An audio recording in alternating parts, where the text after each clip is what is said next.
cares? It's just common sense. The world needs more locker room mentality. I mean, I'm talking about real stuff. I'm talking about real men doing real things. In a locker room, really nobody cares. You perform, people like him. It's amazing in the locker room. I got to tell you, I've been up since 5, highly caffeinated, took my dog for a walk, took a day changer. The world is a beautiful, beautiful place. Hey, welcome. Hope everybody is having the same kind of great morning that I have. Couple of things. I'm really looking forward to talking to Randy Cross. I was trying to watch the guys this morning on these shows, on these, get-ups, and it's impossible. I need real football people, and I need them telling me what in the hell is going on. By the way, no, I'm not going to get into it yet. I'm not sure when I will. But absolutely despicable that my Colts, I don't know about other operations, that my Colts did not even recognize Charlie Kirk. They pulled a stunt back in the day where at midfield, Frank Reich, then the coach of the Colts, knelt while all the players stood around him and held hands. What a stunt. Probably knelt for like 8 minutes and whatever seconds. But this time the Colts couldn't do it. Look, I was at the game. I got there a bit late, so I didn't see whether they did or they didn't. But it's no surprise to me, and it shouldn't be a surprise to you. On the contrary, Dan Lanning, well, he talked about the assassination of Charlie Kirk. Dan Lanning, of course, is the head football coach at Oregon. And, he found out that Charlie Kirk was a fan of Dan Lanning's football team. A lot of people have become fans of Dan Lanning and his football team since Saturday. And I'll show you why. Here's what Dan Lanning had to say. Ready? Lanning offered his condolences to Kirk's wife, Erica, and their 2 children following their 34-14 victory over Northwestern on Saturday. But in a prolonged answer regarding the current culture in the United States, Lanning implored Americans to look at their own locker room, saying, the people in the world can learn a lot from it. This is about a lot more than football. Now, honest to God, I don't. I'm sorry. I take no philosophical interest in football coaches and their bullshit. But this is pretty good. Here's Dan Lanning. The U.S. could learn a lot from our locker room. I think the people in this world can learn a lot from our locker room. You walk in that locker room, you got guys of different races, guys of different backgrounds, different religions, and you got a team that loves each other. Like tons of differences, where they come from, what they deal with, and ultimately you got a team that loves each other. And I think we're missing some of that in our country. You talk about, you recently found out like Charlie Kirk was a Oregon fan, right? I didn't know that. I hurt for his wife, Erica, and their kids. Like that sort of evil should never exist in our country. And that's what it is. It's evil. But I remember having to explain that to my family, right? I remember sitting down with my kids and explaining what happened. And they're talking about people talking about it at school, and it's just sad, right? But it's just as sad, every day it seems like we deal with some sort of violence that's going on in our country, whether it's, school kids in Colorado or kids in Minnesota at churches. I mean, life matters. And I think we've lost sight of that. But I wish the world could learn a little bit of something from our locker room, because we got a bunch of people with differences, and what you got in there is a bunch of people that love there. And there's some people that'll be disappointed about how much I said about this, right? And there'll be some people that are disappointed that I didn't say enough, right? And I really don't care, right? What I do care about is if you disagree with me, if you hate me, if you don't like me, just know this: I love you. I absolutely love you, right? And life matters.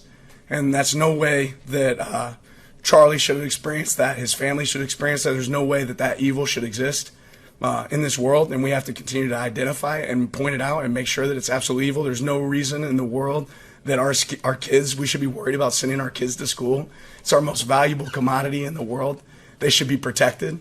And the reality is there's just not a lot of common sense on both sides. Like common sense says, oh, it's mental health, right? Common sense says, oh, it's guns. You know what? It's both. Like, let's have some common sense. Our kids should be the most protected thing in the world, right? They should have armed guards at every school because there's sick people. There's sick people in this world, right? And on top of that, sick people need help. And it should be really hard for a sick person to have a gun. It should be really hard, right? And if people can't see that from both sides, how disappointing is that? But I just know, like, when you see moments like that exist right now in our country, like, I just think about my kids. And I remember I saw that video, and it's disgusting. And I just told him, like, man, I hope my kids don't see that video. Like, how much does that suck? I hope Charlie's kids never see that video. Like, disgusting, right? And we glorify it. We praise it.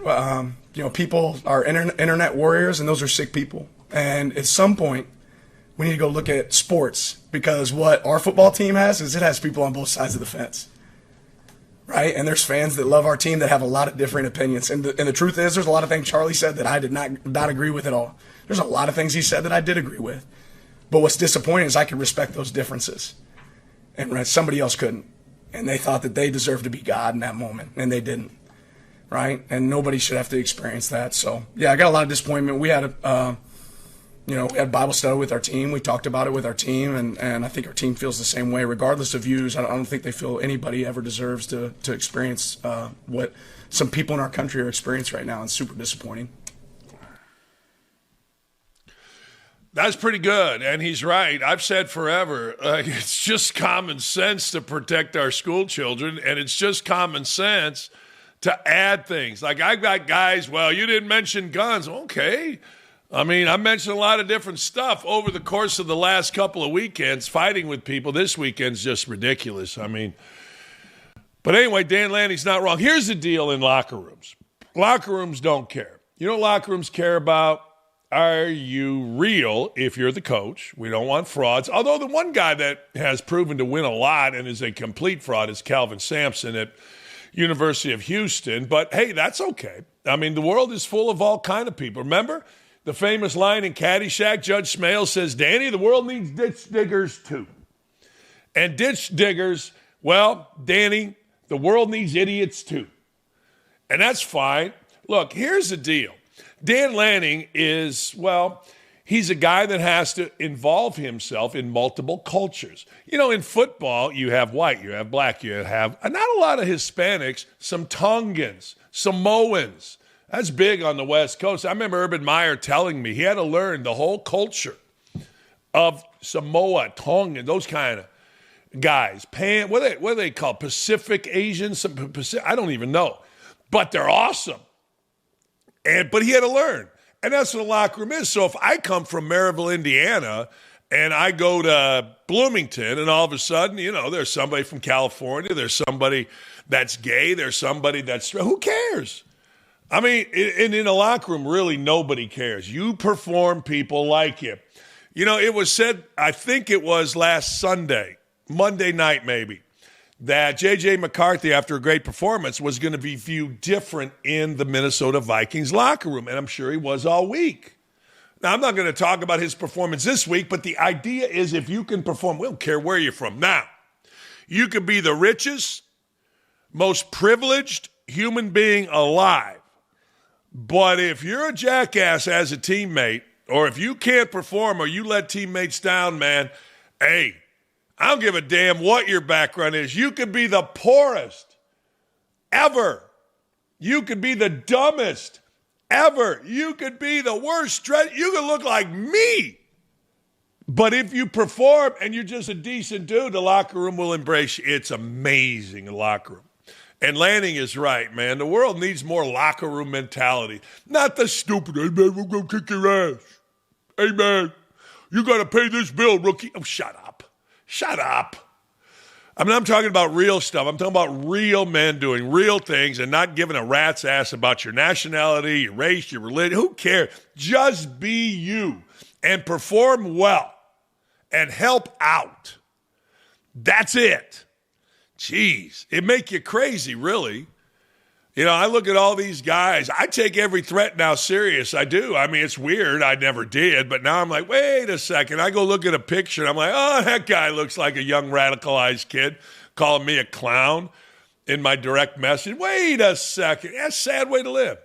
I mean, it doesn't bother me. I just, hold on here a second. Maybe I got my head on a swivel. But anyway, Lanning could not be more right. Good for him for stepping up. Bruce Pearl came on our show and really did a good job, and you all loved it. I don't know, it's probably at 2-3 million views by now. But the truth of the matter is somebody, not most, but some, well, I want to see how your recruiting goes. Well, I said this, one thing, man, can white people and black people Can they diminish the thoughts of black people? Like, you don't think a kid that heard Lanning that said to himself, man, that's pretty good. I like that. You think, like, because he didn't rip Charlie Kirk, that black kids aren't going to play for him or white kids aren't going to play for him? Or because no, kids like the truth more so than adults. Adults want to bullshit. Adults want to pander. Adults want to, which way's the wind going? I'll write a column or I'll do a show. Kids? Hell no. College kids? Oh, hell no. That's why you've seen what college kids have done, right? University of Tennessee, pray for Charlie. Why you've seen adults act like idiots. Why you've seen the sisters out there stomp. Man, and by the way, how many educators are getting fired for just being hateful? Holy cow. I'm so glad my kids are out of school. No, I never did this. And we were in a little sanctuary because I went to Catholic school. My first wife went to public school.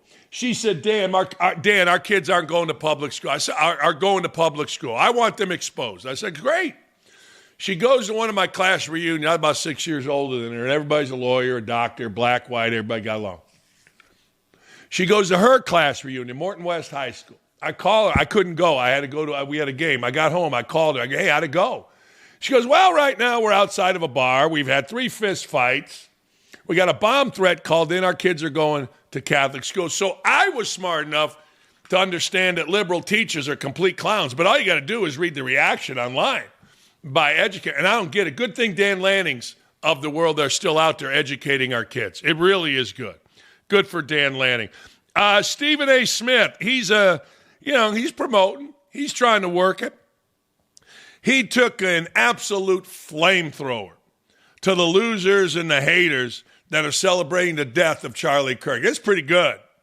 Hey, on a Sirius XM show Thursday, day after Kirk's assassination, Stephen A. Smith sounded different. Normally fiery and loud, Smith opined in a tone that was subdued, even mournful, remembering Turning Point USA founder and conservative Charlie Kirk. He acknowledged the radical political violence that resulted in his tragic assassination. Smith's a longtime Democrat. He took a moment to acknowledge the devastating event and to criticize those who celebrated Kirk's death out of political disagreement. Here you go. Here's Stephen A. Smith. I'm a black man born in America. I know what problems that exist in this country. But I also know there's far more good people than there are bad people in this country, regardless of who you are, what your ethnic background is. White, black, Hispanic, and beyond. I'm in a studio here in Las Vegas, and I'm looking outside, and I see people looking at me and smiling and saying, what's up, Stephen A? They don't look anything like me. And I don't care, because they're showing me love, and I'm showing love right back to them. At some point in time, we got to recognize, can't just speak about it. Can't just give lip service to when such a vile act takes place. And we're going to give lip service to the tragedy of the moment. And then within 24 hours, we move on with our lives like nothing happened. Something did happen. Don't care what his political beliefs were. I don't care what he felt.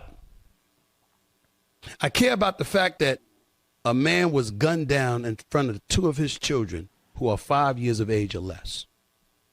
That he's dead at the age of 31. That his wife is a widow. That his children are fatherless. Because his ideas and his beliefs differed from somebody else, apparently.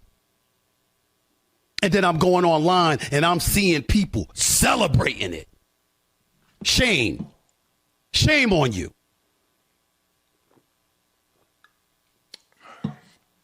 Oh, he's absolutely right. I mean, shame on you. Think about what people are doing. I mean, some idiot girl at Texas Tech dancing, yelling, I'm a black woman, when somebody says, what are you doing? Just simply, what are you doing? I'm a black woman. I don't give a damn. You're black, white, green, or purple. Stephen A. Smith is 1,000% right in this.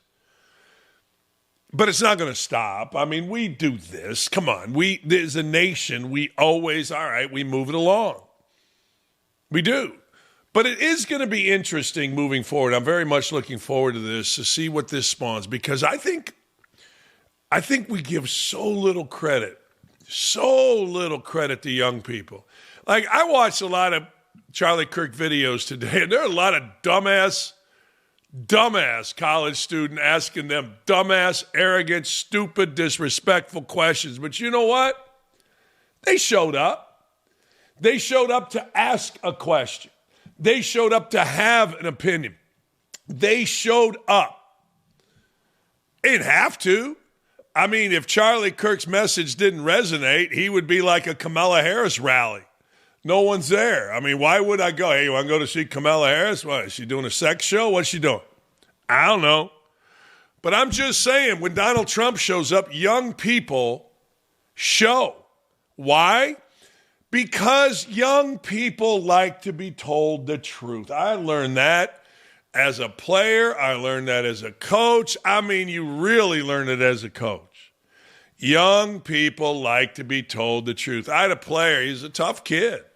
Really tough kid. Came from literally nothing, dirt floors. I think I've told this story on here before. And one time, he and I butted heads constantly. I always thought he was going to quit. I don't even know why he didn't quit. So I asked him when he graduated, I said, why didn't you quit? I figured you'd quit. He goes, Coach, you're the only white dude ever yelled at me. You're the only white dude ever told me the truth. He goes, that's why I never quit. He goes, I don't like you. And I still don't even know if I've never seen him. I mean, he has been great, but I don't know. He goes, I didn't really like you, and I knew you really didn't like coaching me. But you coached me hard. And he said, tears in his eyes. And he said, you're the only white dude to ever tell me the truth and yell at me and make me do something I didn't want to do. And I got a little teary-eyed because that's what education is supposed to be. It's not supposed to be, hey, I feel like a furry today, so, oh, wait a second, we must go get a litter box to put some deranged lunatic so he can take a dump in the middle of the school building. No, that's not what it's supposed to be. Education is supposed to be seeing the potential in somebody, and as the adult, as the educator, as a teacher, as the coach, you are doing what you need to do to pull that potential out. In this kid's case, he ended up playing in the NBA for 6 to 8 years, played overseas. Now, I don't know if he's got any money because he thought with his pee-pee a lot. He's got like 8 kids everywhere, which I told him, what the f*** are you doing? But anyway, I don't know if he ever heard of a condom. It's a different story. But the truth of the matter is, that's the best moment I ever had in coaching. The best moment, and maybe I've told you this, I ever had in playing. It was a long time ago. It was February or March, whatever it was, 1981. Packed house, Gary, Indiana, playing the vaunted Gary Roosevelt Panthers. Michael Jackson's house literally connected to Roosevelt's parking lot. Biggest game. I mean, when I say big game, every TV station in Chicago was covering it. It was at Gary Westside High School. It holds about 8,500, 9,000.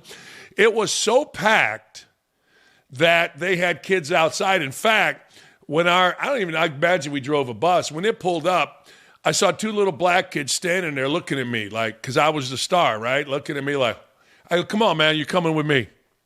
They're like, what? I brought them in the locker room. My coach goes, who are these guys? I go, they're my friends. I don't know. What can I tell you? They were my friend. I didn't know them.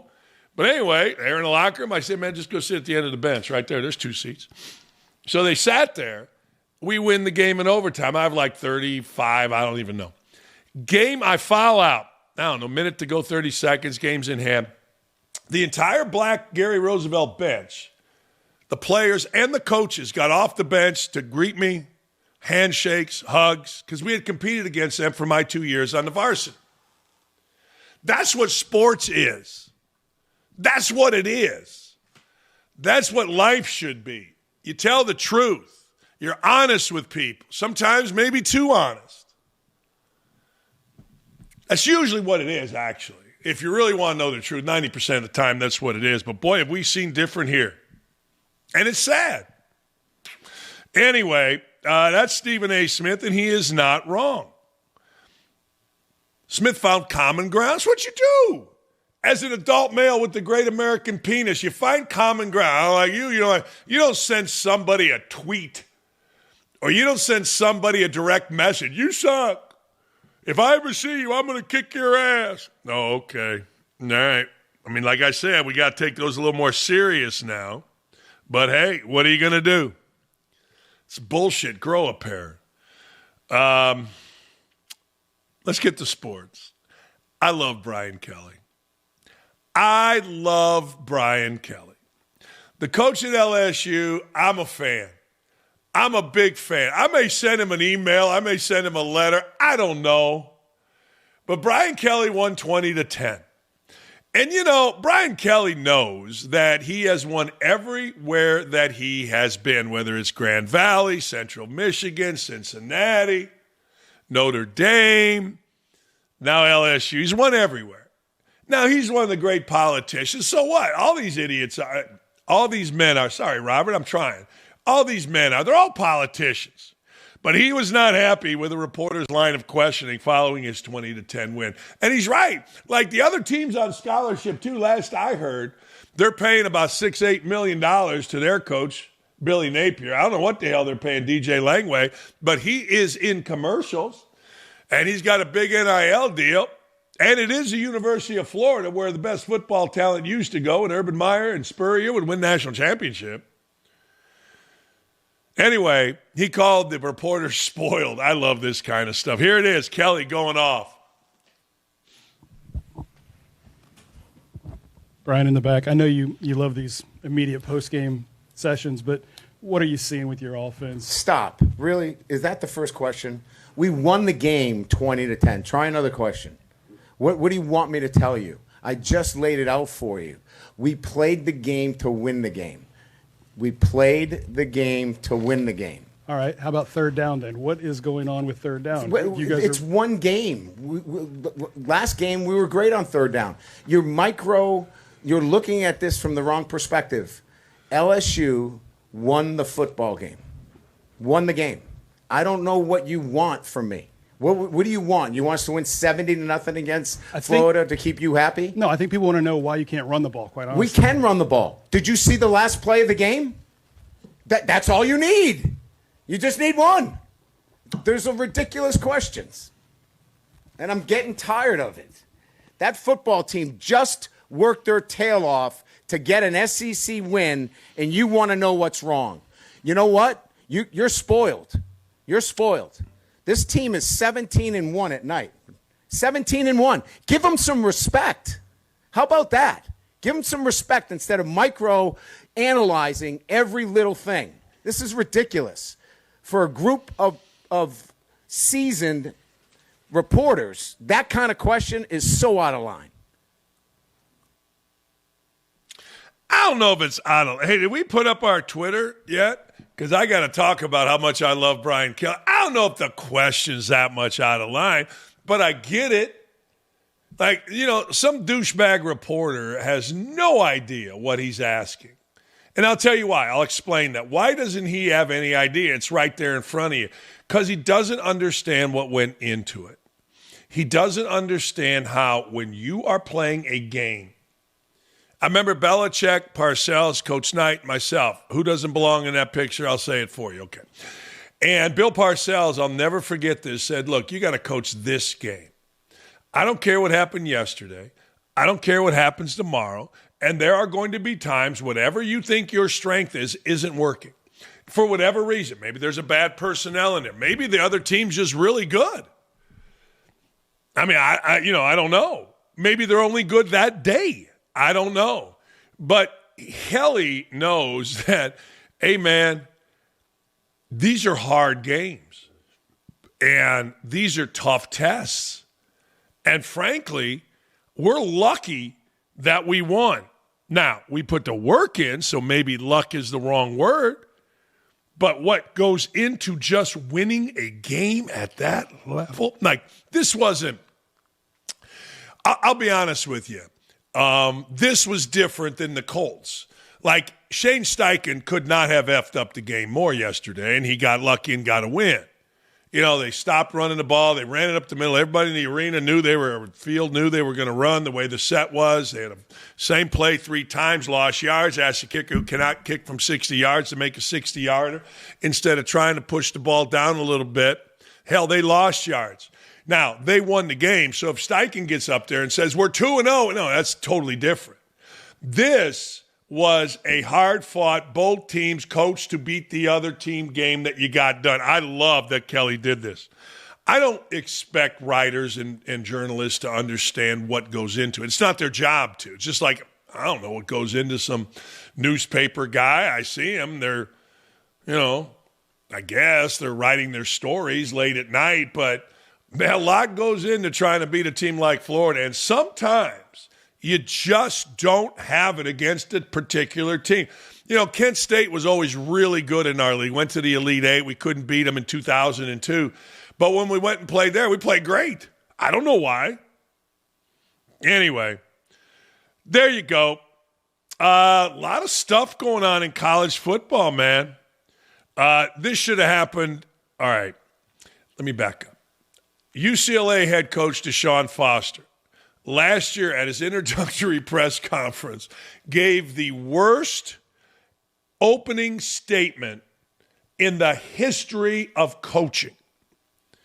Now, one would have to ask, why was he hired?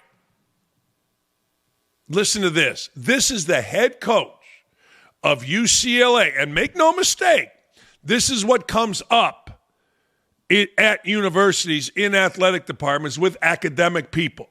Guys, we're a top 10 public school in America. And this guy with this speech is representing us. I guarantee you this came from 20 freaking academic people on campus. Watch this stupidity. I'm sure you guys don't know too much about UCLA, but our football program, but we're in LA.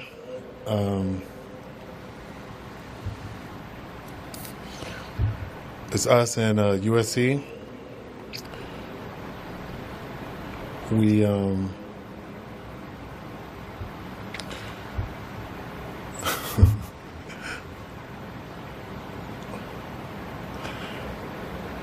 I'm just basically excited, really. That's it. Any questions? In a second. I mean, there you go. Like, if you're not smart enough, because this is a part of coaching, if you're too nervous to public speak, I don't know what to tell you. If you only speak, I don't know, if you can't speak in front of people, all kinds of people, whether they're players, whether they're reporters, whether they're boosters, whether they're people you're in corporations in the city you're trying to get NIL money from, you're trying to sell the program. If you can't do a coach's show, a post-game show, pre-game show, can't do a commercial, you can't be a head coach. And when I saw this, I'm like, well, we're going to make a lot of money betting against this idiot. And we did. Then they got Nico, who is the new DJ Ungale. If you remember DJ Ungale, his daddy was all involved. He went to Clemson. He was supposed to be the next big thing. And I swear to God, those of you that watch my shows will understand. I said the same thing about DJ Ungale I said about Arch Manning. He ain't good enough. Yeah, he's just not good enough. So here's what this guy went. They got the crap beat out of him, and we made money. And I did. I took 14, I think 15 and a half, actually. New Mexico. They beat the crap out of him. Foster got the boot with a 5-10 record, 15 games. And I'm sure people are saying, racist, he didn't get a chance. No, he got a chance. He's lucky he lasted 15 games after that press conference. Never forget, UCLA coach told The Athletic, didn't like Joey Aguilar's study habits. That was the other guy. Can't lie, 21 points in the first quarter on the best defensive mind in college football. I think Aguilar's study habits are just fine. That's our friend Aaron Torres referring to the Tennessee Vols going ahead and getting 21 points against Kirby Smart and the Georgia Bulldogs. Man, speaking of that, leave the kicker alone. Just leave the kicker of Tennessee alone. Dylan, leave him alone. Leave him alone, Dylan. Leave him alone. Hey, back on the other side of the country, Virginia Tech, They got rid of Brent Fry. After the Hokies opened 0-3, and they got their ass beat, and they did get their ass beat by Old Dominion. By the way, that's a big win for Indiana. Why? Indiana beat the crap out of Old Dominion. Yeah, that's right. I saw this guy interviewed too. I don't think we have any footage, but man. Sometimes, and this is what I did in basketball, sometimes I'd get feeling sorry for myself. When I went to somebody's practice and I saw this coach didn't know his ass from third base, and yet he's won games because he can recruit. I'm like, damn. But it is what it is. Virginia Tech plans to fire Brett Pry today, 16-24 through 4 seasons. Starts 0-3. He's owed $6 million. Go get him, man. I'm telling you, I would take Davey and Dylan and Ryan and Brooke and Chuck, the whole crew, and Aaron, and I'd like to be a head coach somewhere one last time, and then we're all going to get fired, and they got to pay us for a year. I just got to keep Dylan away from the co-eds, and I think we'll be okay. Davy'd be our academic coordinator. I don't know. Gary would be like our discipline guy. He'd be like, I'm going to get pissed at you. Look, don't make me send you to Gary. That's actually my dream job used to be. I always told Lee, you got to go back into coaching. Let's get the Arizona State job. Because we want to live at a hotel. And I'm going to be your ops guy. You send them girls over to me when they have a problem. I'm good with women. I'm great with women. Fantastic. They're a little scared of me, but they think I'm cool. They know I'm not creepy guy, but I've had a women's basketball camp for years and years and years. According to Adam Schefter, the Baltimore Ravens planned on taking Shedeur Sanders with the 141st pick in this year's draft before selecting a lineman instead as a result of Sanders and his camp, instructing the franchise that he would prefer to play elsewhere, where maybe he had a quicker path to starting. Alex Smith didn't like that decision. Really? Why not? What's the problem, Alex? Let's hear. It was all set. A consensus had been reached. The Baltimore Ravens, were planning to select Shedeur Sanders in the 5th round with the 141st overall selection.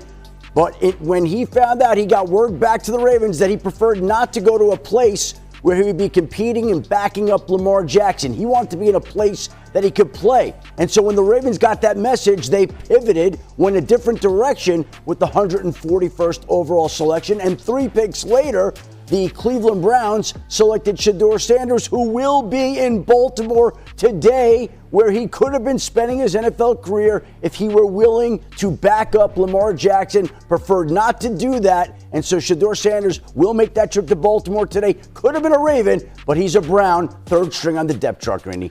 I think this is insane. I'm not sure why that's right? Like, bad. If this is true, I think this is crazy. Right? At this point, you're in the 5th round. I understand you had higher hopes, but you've dropped to the 5th round, and you're thinking about being a starting quarterback the next year. I think this is incredibly short-sighted. Like, if you're in this situation, you want to go to an organization that is going to develop you, right? Here you have the Baltimore Ravens, the model of stability in the NFL. This regime's been together for how many decades now? And actually has a track record to develop quarterbacks. Joe Flacco, Lamar, right? Instead, you choose the Cleveland Browns because you think you have a chance to start the next year. And mind you, the Cleveland Browns, who are on the opposite end of the spectrum when it comes to stability, right? This is the same organization that walked away from Baker Mayfield as the number 1 pick in the draft. What's he gone on to do? Oh, he's only led the NFL in touchdown passes since joining the Bucs, right? How many starting quarterbacks? There's been 700 starting quarterbacks in the last 20 years for the Cleveland Browns. Like, this makes zero sense. You want to go to a good organization where you can develop and reach your potential. No, you want to go to a good organization where you can develop and reach your potential, Alex Smith. Shedeur Sanders thinks he's already there, and that doesn't make him wrong. Why the hell would you want to go to the Baltimore Ravens so you can what? What was this bullshit Alex Smith is saying? Develop and reach your potential? Who the hell wants that when you're 23 years old? You want to start. That's when you think highly of yourself. Now, Alex Smith, according to Urban Meyer, is the greatest guy in the history of the world, and I've always thought that. We can agree to disagree. But this is just lunacy to me. Why would you want to go and play behind Lamar Jackson with no guarantee, by the way, that they're going to develop you? Yeah, they got a nice franchise. Okay, they didn't develop Tyler Huntley. I mean, they really didn't. So why would you want to go sit behind? I think it was brilliant.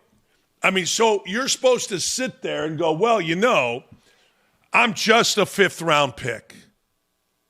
If I'm just a fifth-round pick in my own mind, then I'm not going to make it in the NFL. If I'm like, well, I would really like to sit there and develop, and hopefully maybe I can be on a practice team. It's not Deion/Shedeur Sanders' way. This is one of the dumbest things I've heard on ESPN. I'm a fan of Alex Smith, but this is one of the dumbest.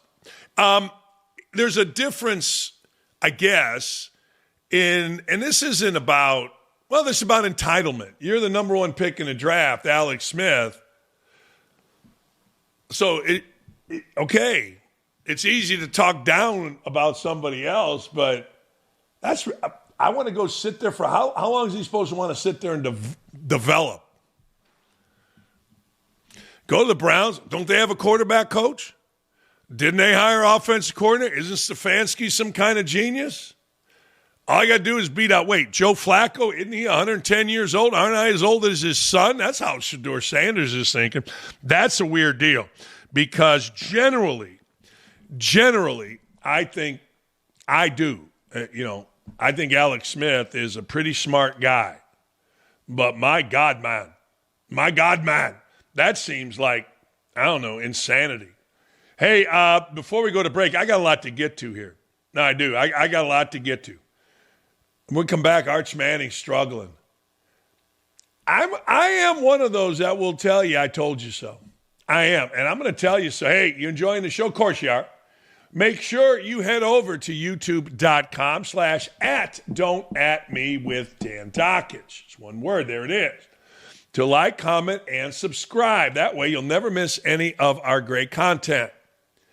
I've been up since 5, and I'm loving it. I feel energized, but, man, these eyes are hurting. We'll be right back. Are we live? I am not one of those. McAfee just texted me. New culture brought in, Gary. That's right. I text McAfee just now during the break. Hey, man, culture, the greatest team in football. Dollar Danny. He ain't Danny Dimes no more. He's Dollar Danny. Another 300-plus yards. I won my prize picks. We got to put, do we have those? We got to put those up. Damn, I hit him like it was my JOBB.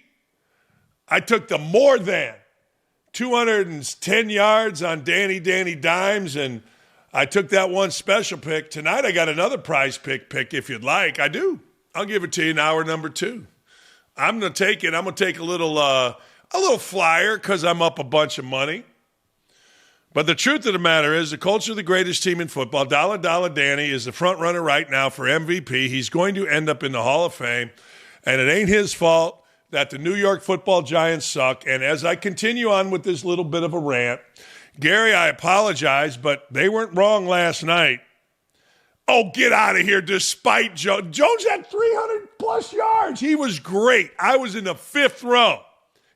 We won in spite of our coach yesterday. Oh, man, Shane Steichen. Woo. Arch Manning struggles continue. I hate to say this. Nobody should ever feel sorry for a Manning. They've got great lives. Old Grandpa was a great player back. I'll tell you what, man, if you saw Arch, he never won a thing. Well, he's always running for his life. They suck. I agree, but he never won a thing. Don't at me. The son's great. And Cooper, Cooper's the best athlete we had in the family. You just don't understand how good he was just the best athlete. Stupid. But anyway, I told you from jump that Arch Manning's name, Dakich, if it were, he would be playing at Bowling Green. And I did this off of a highlight tape, watching him throw in high school. I said it right on this show. I want him to be good. I like great stories. But let's not BS the troops here. He's really struggling. And the crowd is turning on him. Ooh, man. Now, let's go through it. They boo Arch. Hey, Arch, how you doing? They booed him against mighty UTEP. You know who the coach was of UTEP? That Mike Price guy who, yeehaw, when he was stooping a hooker when he became the head coach at Alabama. Roll Tide! Anyway, why'd that hooker talk? Seriously, I know I'm on a tangent here, but don't you pay for the silence? You know, James Worthy, the NBA player, when he got caught with a hooker, he was married. He goes, look, I'm paying for the sex. I'm paying for the silence. Mike Price got a loud hooker. You got to be like Charlie Sheen on 2.5 Men. Silent Betty. Silent Betty was his quiet hooker. Anyway, a few players have come into college football, this is true, with as much fanfare and as high of expectations as Texas quarterback Arch Manning. Texas fans are not getting their money worth, and they're kind of pissed. In the first half, Arch had a rough time. He was 5 for 16, 69 yards with a pick and a stretch of 10 straight incompletions against UTEP. Look, I'm sure UTEP's really good. It's right there at Juarez. Maybe they got some bad dudes that came across the border when Biden let everybody in and they settled at Del Paso and they're all playing and they're all tough guys. I don't know. But what I do know is 10 straight incompletions. Texas scored a touchdown to go up 14-3 with literally 1 second left in the second quarter. It would be 7-3 at halftime. Oh, man. This is what Texas hired. Head coach Shane Steichen had to say at halftime. Well, we just got to get a little rhythm at quarterback. I told Arch before the season, you've never really been a quarterback until they boo you. He got booed in the first half. Now he can start playing. That one could have been picked off. And this offense will head back to the bench, and Texas will have to punt it away.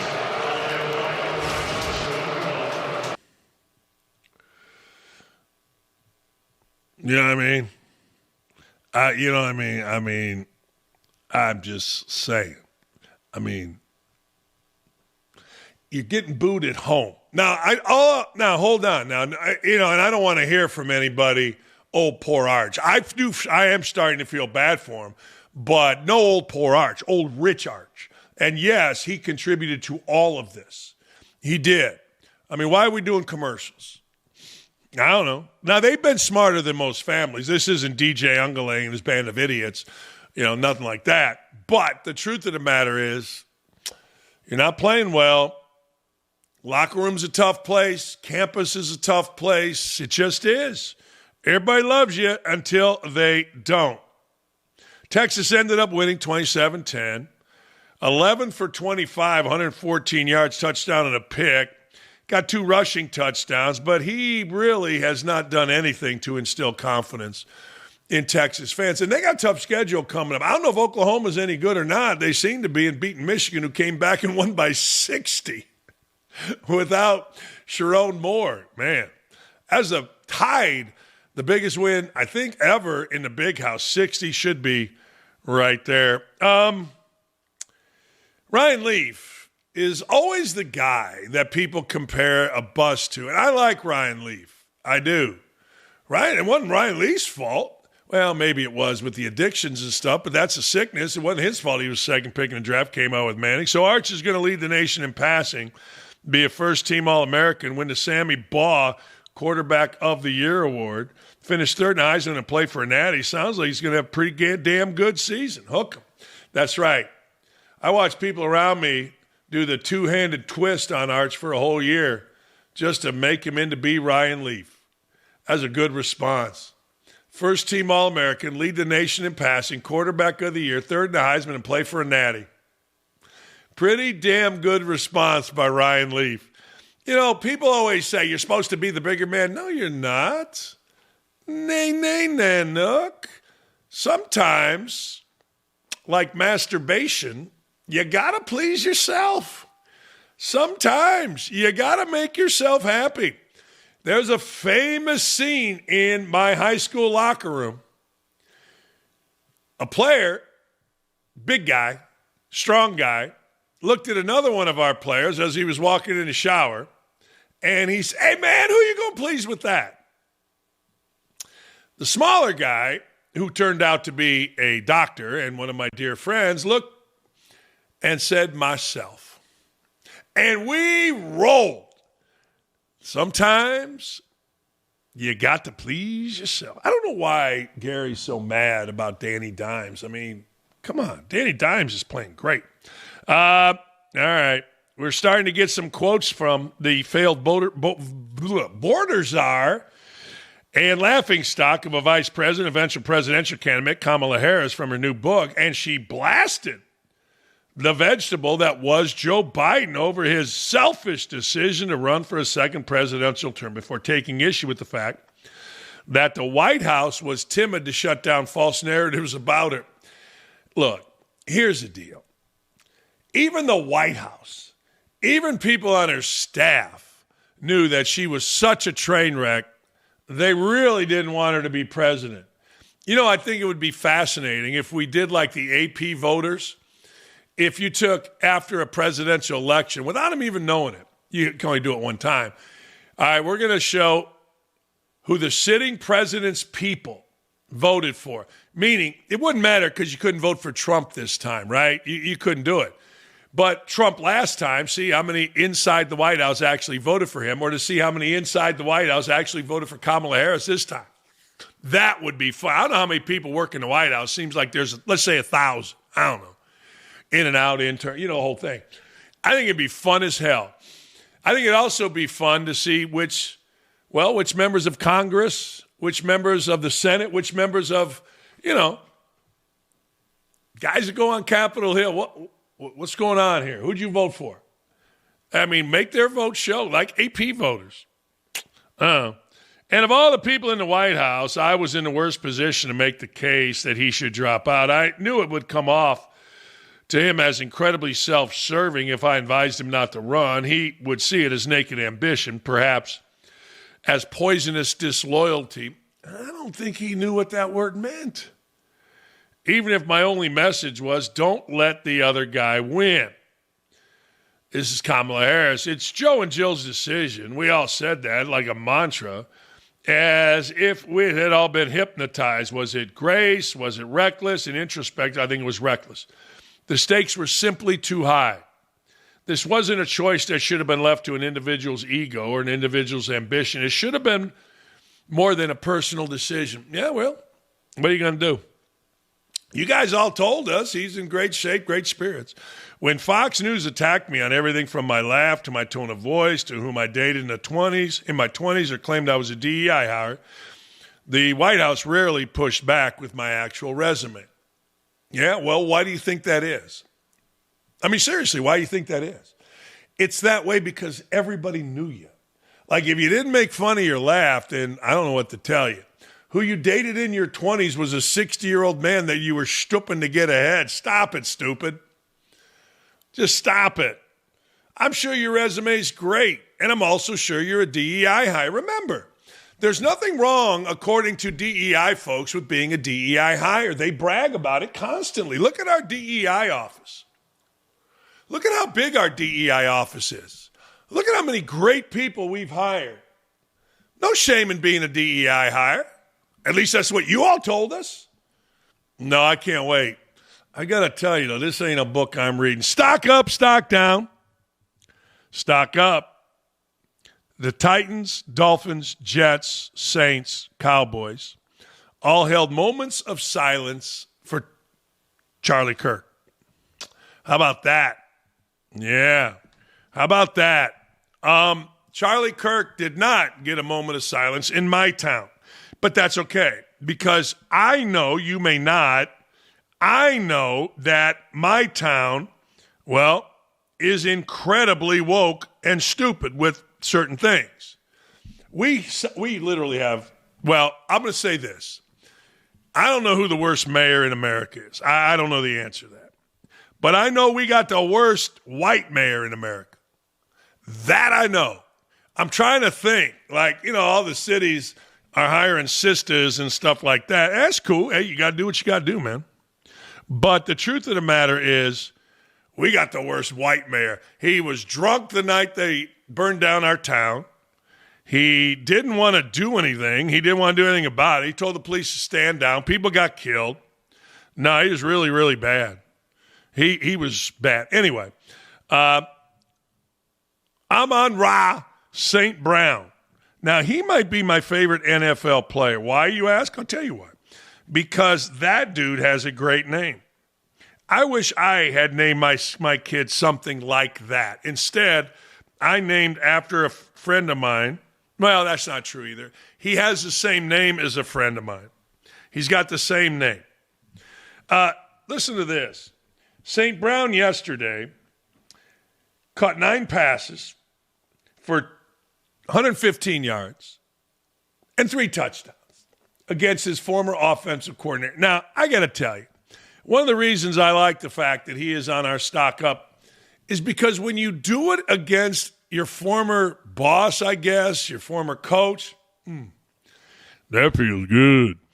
Texas A&M wide receiver Mario Carver had 7 catches. I want you to think about this for a second. This is at Notre Dame. This is in whatever they call that stadium, Irish Stadium, Notre Dame Stadium. Yay, rah. Touchdown, Jesus. Right there.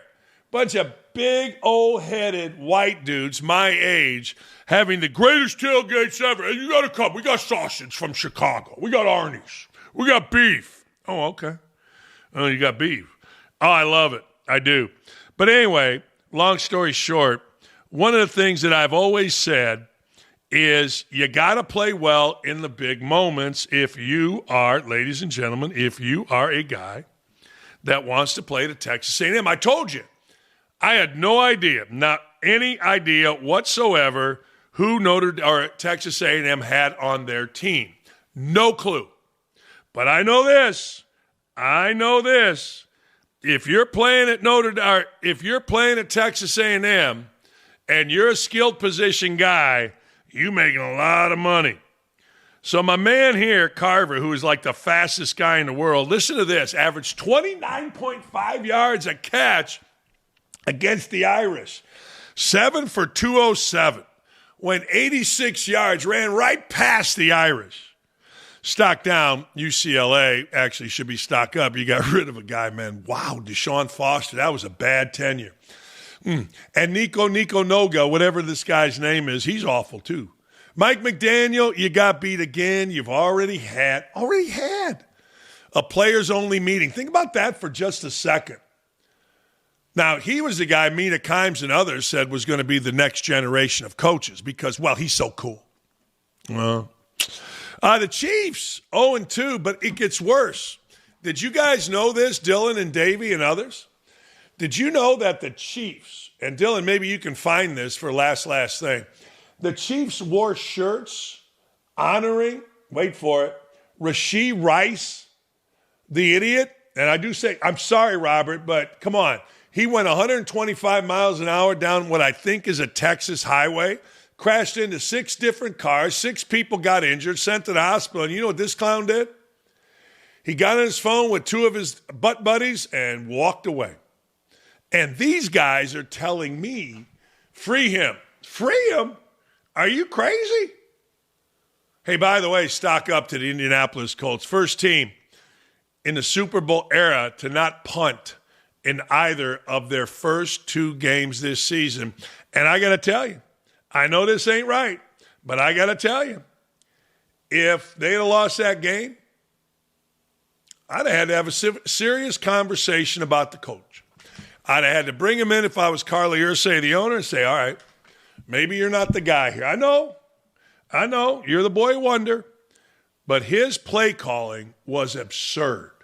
And I would disagree with my dear friend and my boss, Gary, when I say the Colts won because of Daniel Jones and in spite of the head coach. In fact, walking out of there yesterday, and it's unbelievable, by the way, how many people watch this show. Like, it's incredible. I don't know if anybody watches this, but my God. Anyway, walking out of that stadium yesterday, people were at the same time going, man, this is awesome. And, man, our coach sucks. What is he doing? Randy Cross going to join us. I ain't mad at Mac Jones. I mean, Mac Jones came in for the 49ers, and as we say, they got her done. Got her done. Randy Cross, 3-time Super Bowl champ, next. Football's finally back. So's the hard-hitting gridiron action on Prize Picks. Download Prize Picks and use code OutKick and get $50 instantly in lineups when you play $5. Must be present in certain states. Visit prizepicks.com for restrictions and details. Let me ask you about a bunch of different policies just to kind of get your thinking out there. If city council legislation to abolish the NYPD gang database were to pass, would you support and sign that? I have supported that proposal. It's one that I've supported because of the vast dragnet has meant the inclusion of New Yorkers on the basis of whether they go out late, photos they put on social media. There's no question that we have to take gangs extremely seriously. And yet I find that a database that includes New Yorkers on such bases is one that doesn't actually do exactly that. Okay. Did that idiot really just try to spin a yarn that the folks on the NYPD gang database are really just young folks who like to stay out late and post on social media? You know, this goes back to something I've been hammering home for weeks. You ever notice who the Democrats consider first? It's not the victims or the would-be victims. It's the thugs, the felons, the tweakers, the degenerates like gangbangers, illegals, the overall bad apples of the bunch. Don't want to insult them, don't want to make them uncomfy, don't want to put them in a bad light, while meanwhile it's friggin' lights out for the decent folks who have to put up with this. And for what? For what? If Democrats want to run on crime, coddling it and not fighting it, well, have at it and best of luck.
The great Randy Cross, three-time Super Bowl champ. Legend. Let's get into this right now. You're a legend in the NFL, but also big-time legend at UCLA. We just had to fire our coach. I don't know, man. That's about as early as I've ever seen it, Randy. Yeah. It's funny. I was totally unsurprised. You look at the crowds. You look at the product on the field. Got nothing to do with Deshaun being either a good coach or a good man or a good influence, because I think he's all those things. It's just the product and the bottom line. It goes a lot deeper. It really, really does. And if anybody really gives a damn about UCLA, they realize that it can't just be coaching. It's the athletic director. It's Martin Jerman. It's everybody there, because it's got to be I don't know. I heard the excuse. I was on a podcast last week, and I heard this. Well, they are a public school, and a lot of restrictions a public school doesn't have. And I kind of went, well, then explain Ohio State and Georgia and Texas and A&M and Alabama and Florida State. And I said, that's not an excuse. It's apathy. It's priorities. And their priorities is to get paid. That's why they ran to the Big Ten. And be careful what you always wanted, because they're getting it. That's a Dakich family motto right there. Be careful what you wish for. Let me go to this. I guess I don't understand. Indiana here, I think we are the losingest football program in the Power Five. And somehow, some way, people threw a little money at it, got the right coach in there, got the right administration in there that said, look, we got to keep building. Why has this always been, maybe not always, maybe that's too strong a word, but I'm a big UCLA fan from days of John Wooden, and a couple friends of mine played there for Wooden that I got to know. Why is this such a problem at UCLA? I feel like it was only a couple years ago against Bowling Green where I saw the same thing in the Rose Bowl. I think that's where they were playing, where nobody was there. This is like change the coach, keep the problem. Why? Yeah.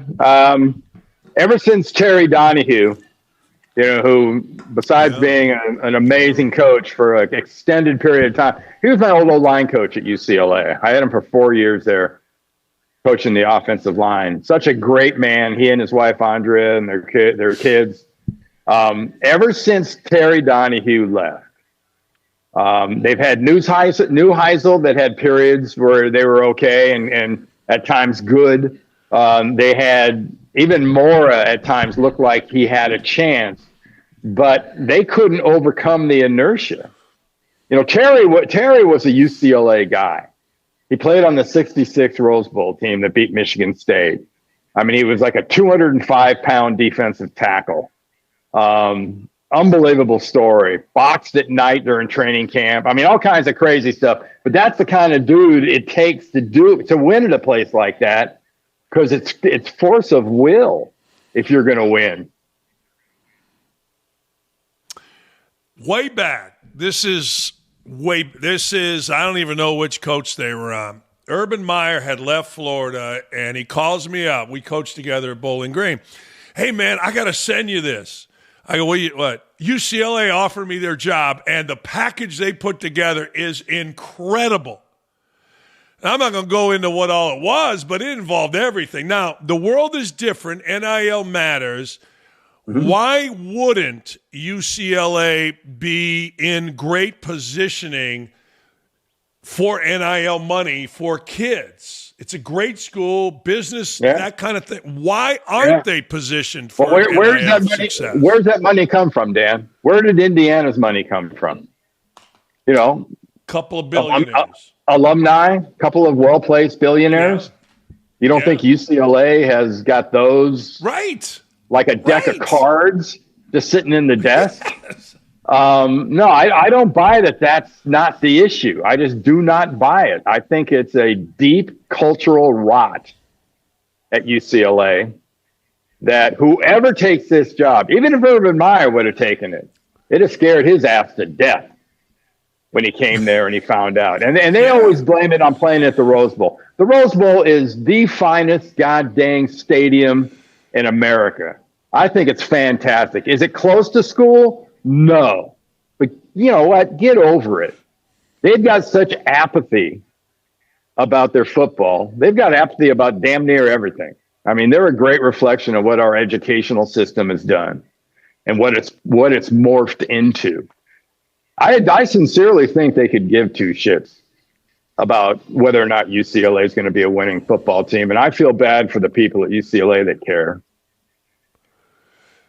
Yeah, everybody says, well, there's a lot of other things to do. Well, okay, that's fine. But the biggest sport in this country, I'm not going to say the world because soccer, whatever, is football, including college football. And it's my favorite sport. I played but I always told Indiana people, I just wish we could get involved in the fun of college football. I don't know. Alford has horror stories when he was the football coach or basketball coach there. We played together in college. All right, let me move it along. Kansas City Chiefs. Two things. One, why are these idiots wearing free Rashee Rice shirts on the sidelines when that guy crashed into 6 people, hurt people? Two, can they get their offense unpacked? Can they get their team unpacked? Yeah. Well, the whole thing about the T-shirts, that's something that you have to address as a team, because obviously, it's our teammate. Well, you know what? It's got nothing to do with helping you win. It's a distraction. So no, then you always hear that from coaches. I got to eliminate distractions. Well, there's a big ass distraction. I'm glad you're with your guy, but you know what else you are? You're 0-2. And you lost that Super Bowl, and you should be on a mission. And he's your teammate. You should want a free Rashee Rice. Great. God bless you. Go do it. But, how about being on a revenge tour for losing a game like that and just be so focused on the little fine details that you can't be beaten? And that's what got their butts yesterday, again, against Philly, was the little details. I love Jalen Hurts, man. I don't know. I think that guy just figures stuff out. I don't know. Why would anybody not like Jalen Hurts? No, we see a lot of those quarterbacks, and I know people, let's say yesterday, for example, watching Jalen do what he did, how many people are now freaking out and basically going to the church of, it's the system, because Mac Jones steps in and leads the Niners offense down in New Orleans and throws for almost 300 yards and a couple touchdowns or whatever it was, and looked really, really good doing it. And people forget, maybe if you have a do-over in life, which you don't get, but maybe you draft him instead of who they drafted that year. And, Trey Lance, who's now, goodness knows where Trey Lance is, but Mac Jones kind of gets his final revenge. And but things worked out perfectly for the Niners as far as getting Purdy and now having a kid like that as their backup. 2 games in, who do you like? Who you dislike? Who's lucky? Who's good? What are you seeing? Well, it's one of the great things. Every time they add an extra game to the schedule, the kind of tipping point, it's your butt, goes a little higher and higher. And, it used to be, God, that first month of the season, you could dig yourself a hole you're never going to get out of. And we've seen teams start really, really bad and end up in the playoffs. But I think after a couple of weeks like this, it starts to affect your confidence. And that's going to be the biggest challenge to some of these real successful guys that are 0-2. We know we're good. We know we can play.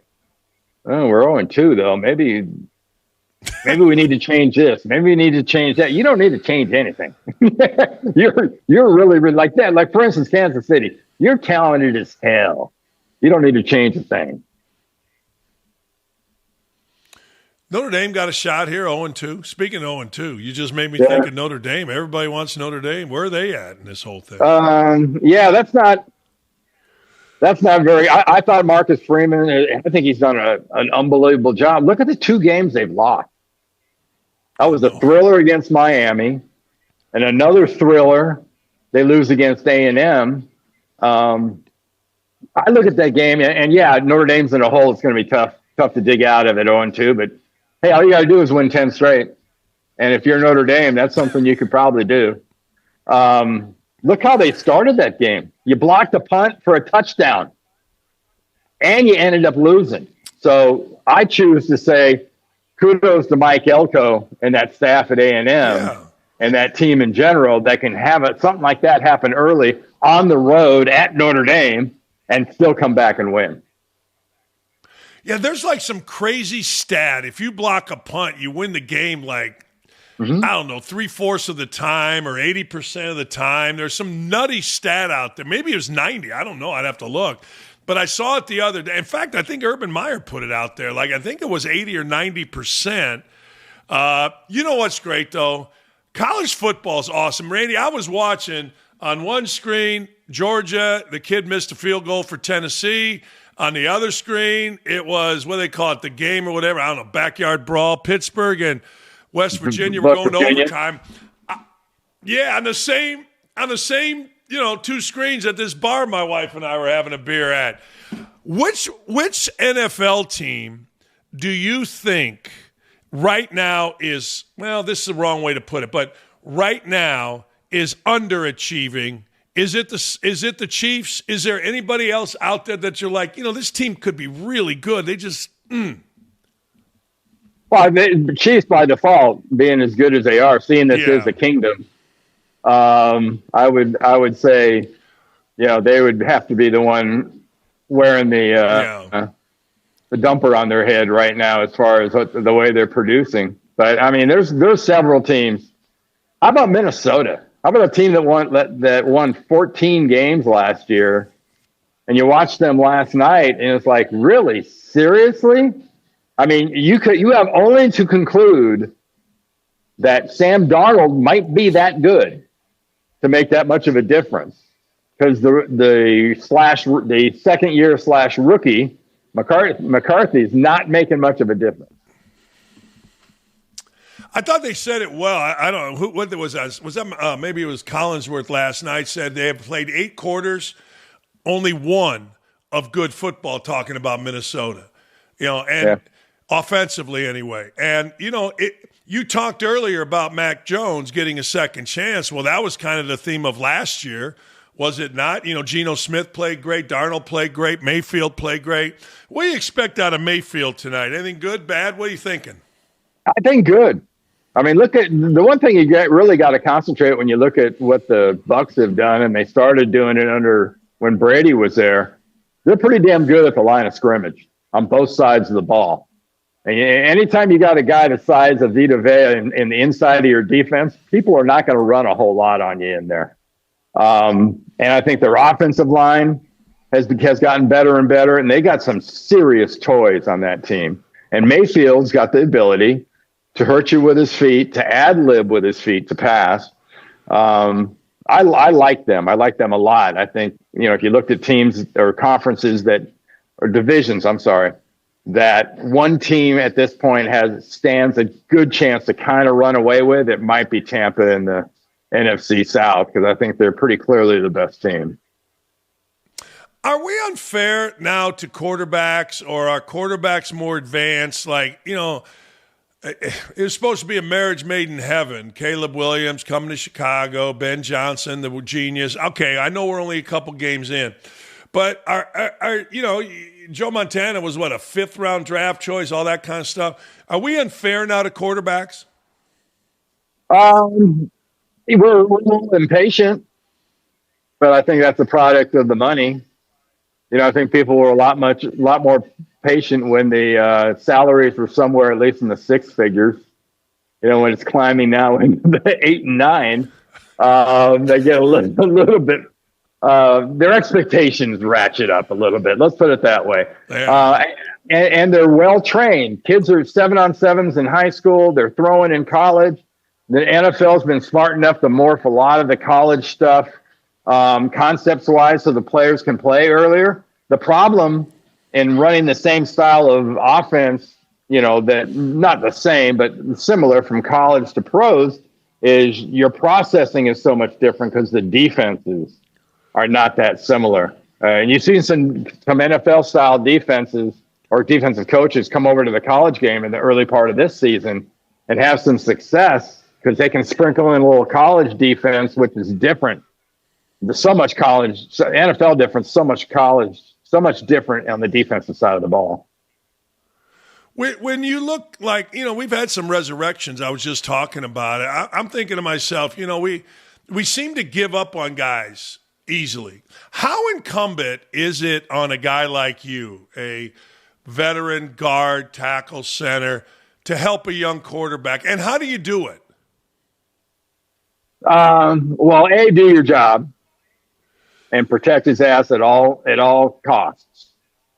And our credo basically for Joe was, if we got to break your leg, whatever we got to do, you ain't hitting him.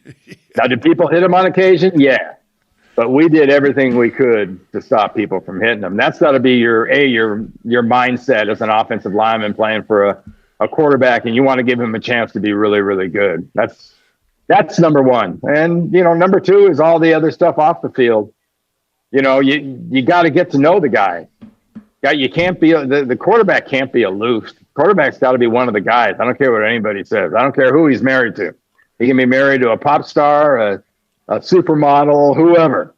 But if you're not one of the guys, you're one of them. Joe Montana was married to, good for him. And probably all you guys were, I don't know. But, Joe Montana, we all knew who his wife was. And, for me, it used to, that kind of thing. But I married a superstar too, but, No, right. I'm just saying, that's why I say all you guys did. All you guys. Hey, last thing before I let you go, we've had a lot of stuff going on, right? Charlie Kirk's passing. What do you think about all that? I think it's just sad. I think it does have so much to do with what he was speaking to and where he was saying it. So ironic. He was killed at a university talking about things that, he knew was triggering people. And, I think if you spend much time, A, reading the Bible, and B, spend much time looking back on the things that he said, the fact that someone would get so mad enough to kill somebody over that, he didn't have a vindictive, mean bone in his body. Did he say things that didn't kiss a lot of ass and made some people mad? I guess so. But much as I can comb through it, he was more of a truth teller than anything else. But we know what happens often to truth tellers. Man, there's a list. Somebody made a list of all the people that have been successfully assassinated. Wow. Hey, Randy, should the NFL have mandated moment of silence, teams individually? Where are you at with that? I think that is an individual by individual, starting with the ownership down, team by team. But you look at some of the reaction, and it's ended up costing people jobs as far as out there with the way they've reacted to Charlie's assassination. To me, that would have to tell you, you know what? We got to take the high road. We've got to celebrate what all the positive there was about this guy. Not stay silent and basically validate what happened. Appreciate you, man. Appreciate your perspective. Thanks for coming on. Always love talking to you. Thanks, Dan. Anytime, man. There he goes, the great Randy Cross. He just got done with a weightlifting session, and he was nice enough to join us. I don't think I've ever said that. I just got done weightlifting, and that's not true. I lift weights. Get out of here. I'm a big, strong guy. Man, Randy's right, though. How many people, particularly educators, have lost their damn jobs, or healthcare professionals have lost their damn jobs just by getting on here? There's some crazy sisters. Now, the sisters are damn losing their mind. There's an old gal at Texas Tech. Woo! She was dancing on graves. I'm a sister. I'm a white girl, black girl. You can't say nothing to me. Oh, well, I don't know. The school gave you the boot. Damn. Yesterday, apparently, there were a few people booing at the New Orleans Saints game when they showed Charlie Kirk. And look, I've said before, the world needs idiots too. How do us guys that are marginally smart get to look really smart if there weren't idiots? Like, if Davy's really smart, okay?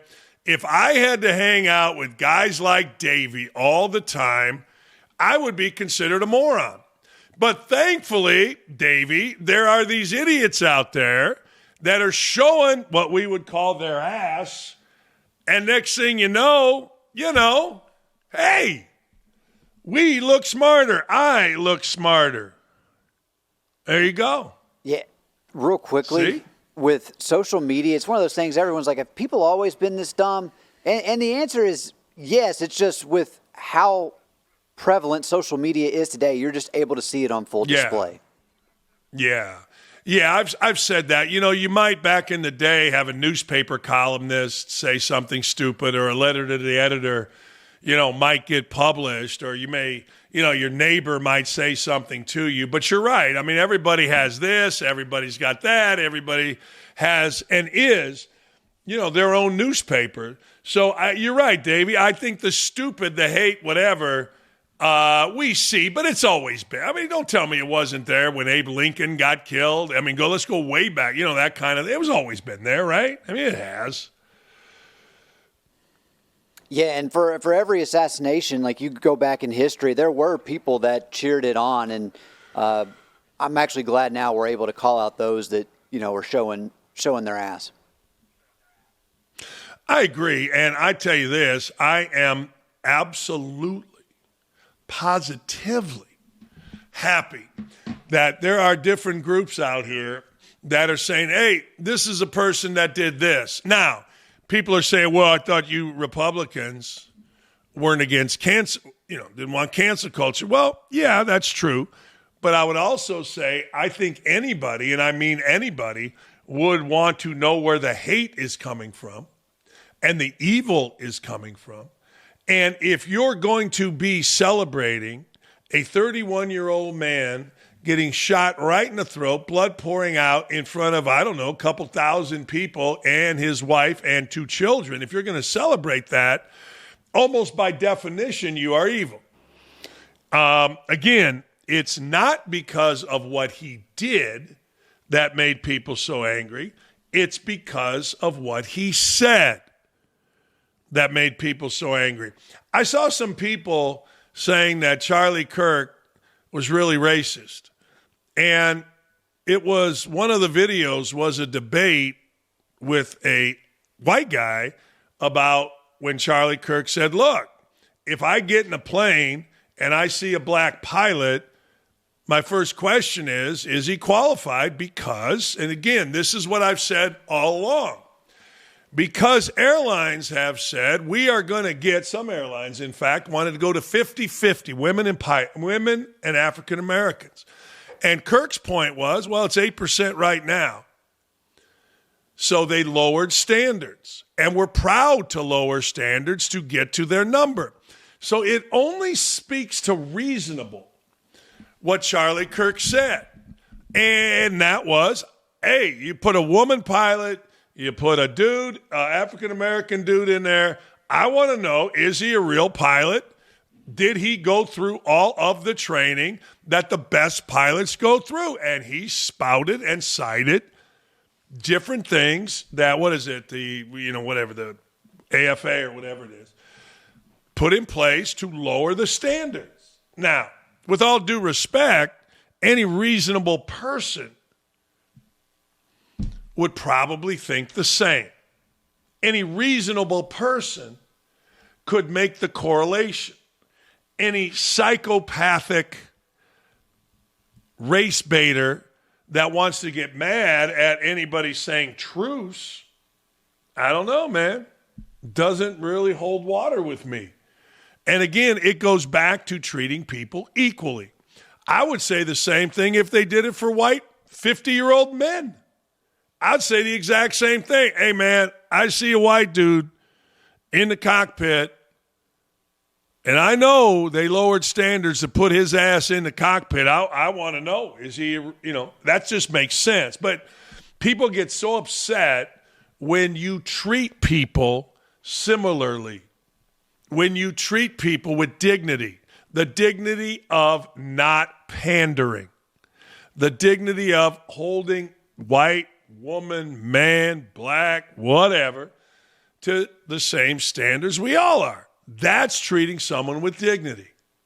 It just is. Chad's going to join us. We're going to talk about some college foots.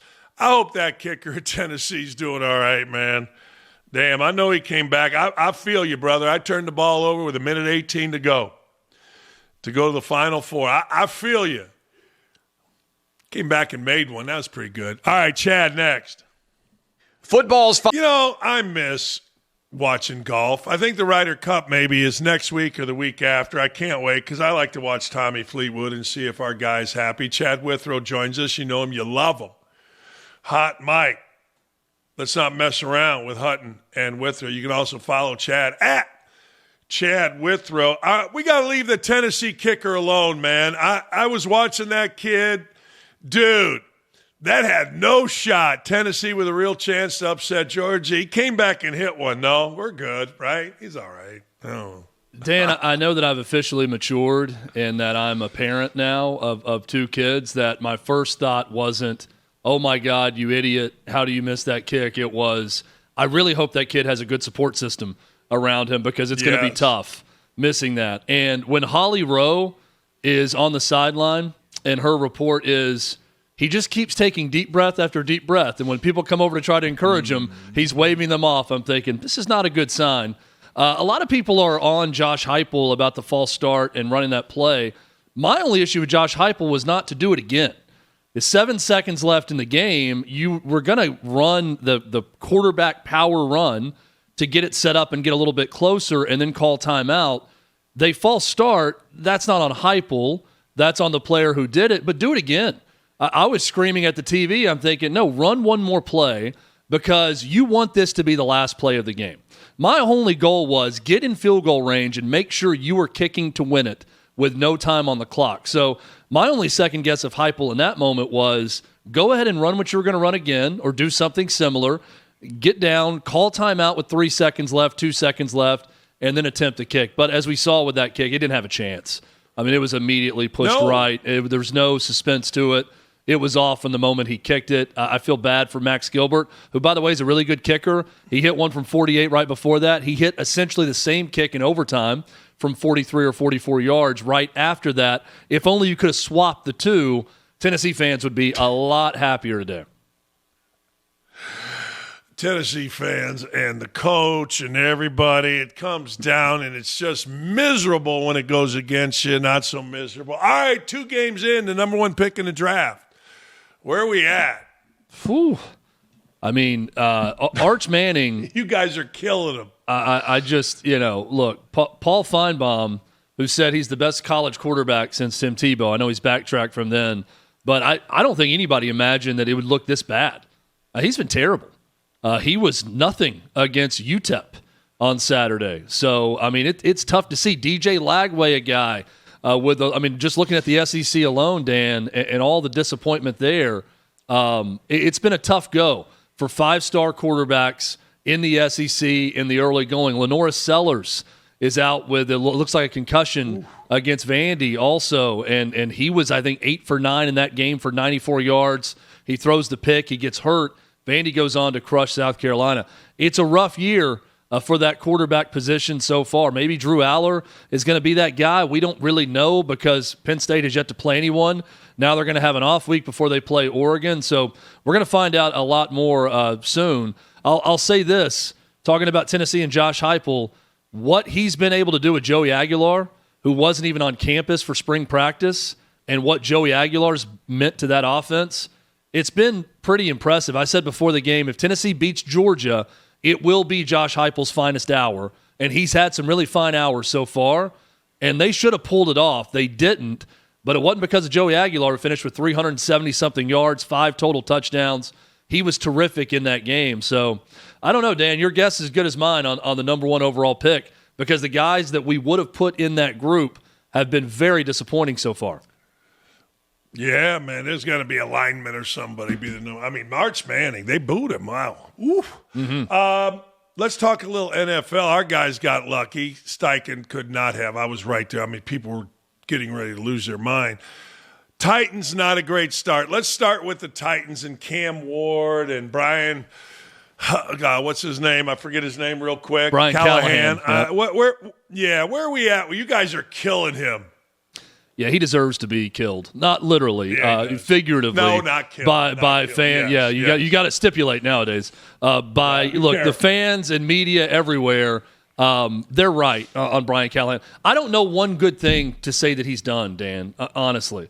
And I'm not someone who wants to fire the coach at all time. This coach has earned a firing. If Deshaun Foster and Brent Pry, which they did, they earned their firings 3 games into the season. There's no doubt about it. It's all there on film. It's all there on tape. I don't know what Brian Callahan offers. The one great play in that game is one where Cam Ward goes total schoolyard player and rolls out of pressure and throws against his body to the opposite side of the field to another rookie, and they score the touchdown. The Titans need to fire Brian Callahan, and they need to get him out of there and get someone that's going to help Cam Ward, because the only hope for that organization is that Cam Ward is Patrick Mahomes 2.0. If he's not, they're going to continue to be in this cycle of suck that we've seen so long right now. It is a broken organization with a head coach that's in over his head. He is a nice guy. He doesn't even know what a damn catch is, and he proved himself with that after a game. Get him out. Find someone who can coach. Better yet, get a time machine and go back in time and don't fire Mike Vrabel. And this organization would be in a much better spot. But because there's no time machine available, Dan, you got to fire Brian Callahan, make Mike McCoy the interim coach. He's a senior offensive analyst on staff. He was the head coach of the Chargers for 4 years. He has experience. Try to get something done this year with the development of Cam Ward. Hope that you keep him healthy, and then go find a coach this offseason. Our guy, Danny Dimes, he's just killing it, brother. I was there yesterday. It was, you leave, everybody's celebrating, but everybody's like, man, we got an idiot as a head coach because he kept doing stupid stuff, pushing the kicker back. But Dollar Danny is what we're calling him, because he is no longer Danny Dimes. He's worth $1. We love him. We love him here. A stat, How about that? A stat I heard Davey say something about the only team in many years, Yes. modern era, to not punt through 2 games. I don't know exactly the time frame, but that's quite impressive for the Colts. And no one was expecting this. But I'll go back to, Dan, our conversations before the season.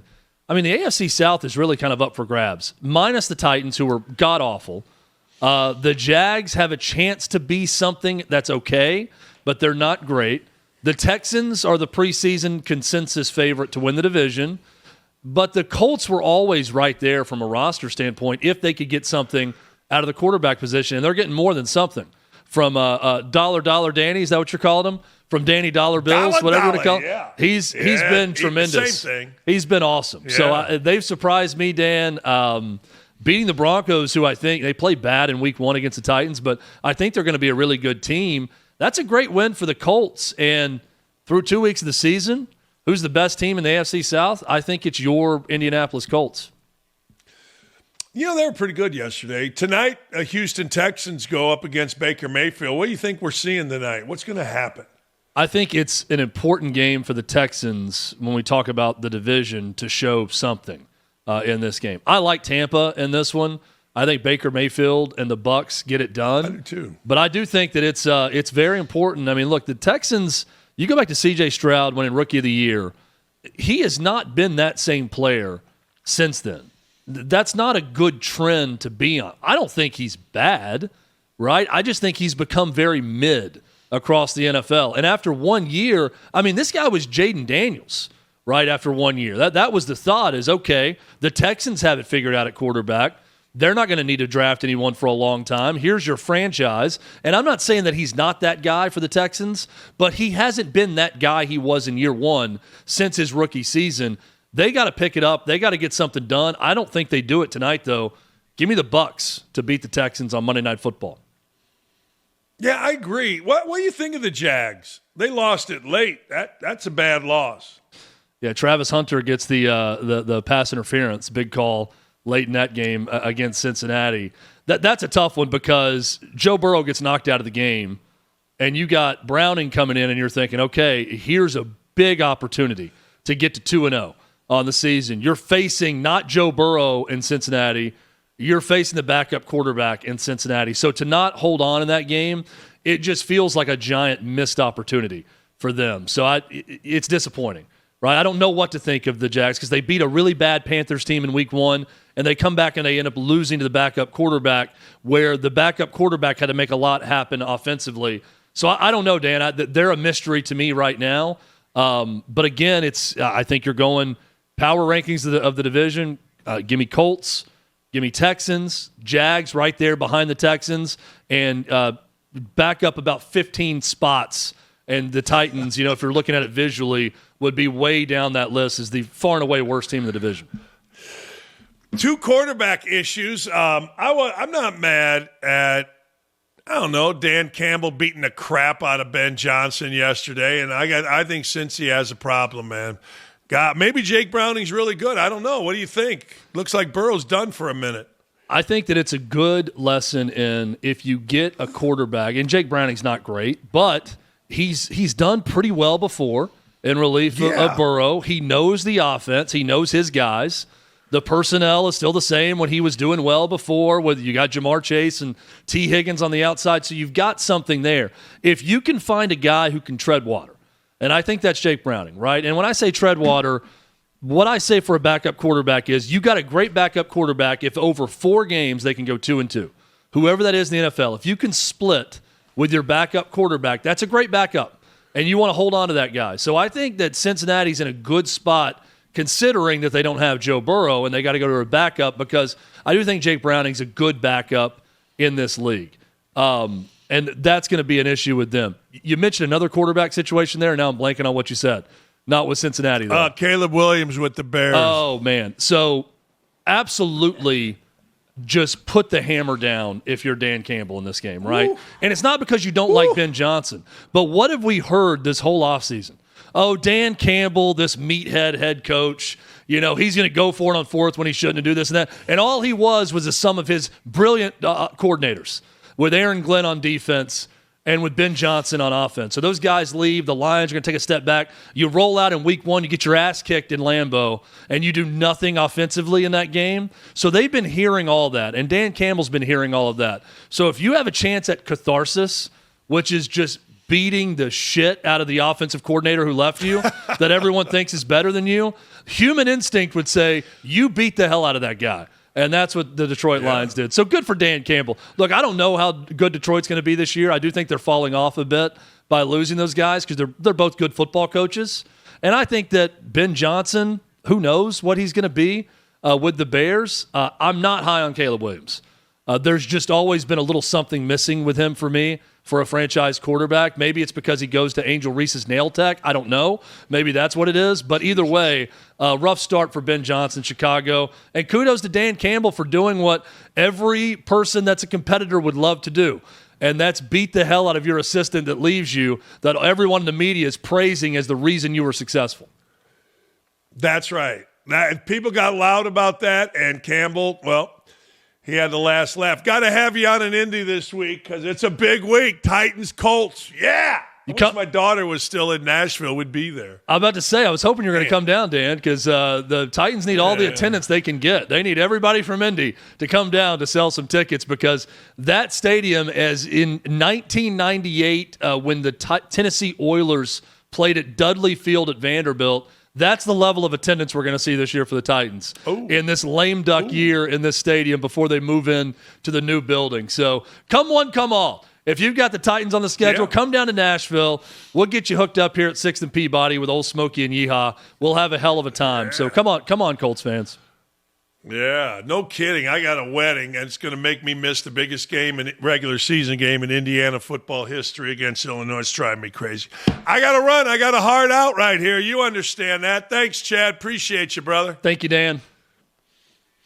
All right, ladies and gentlemen, that's it for today. What a raucous time we did have, and I appreciate everybody that came up to me yesterday at the Colts game talking about how much you love our stuff, man. We're going to keep giving it. Go, whoa, go, bro. See you tomorrow.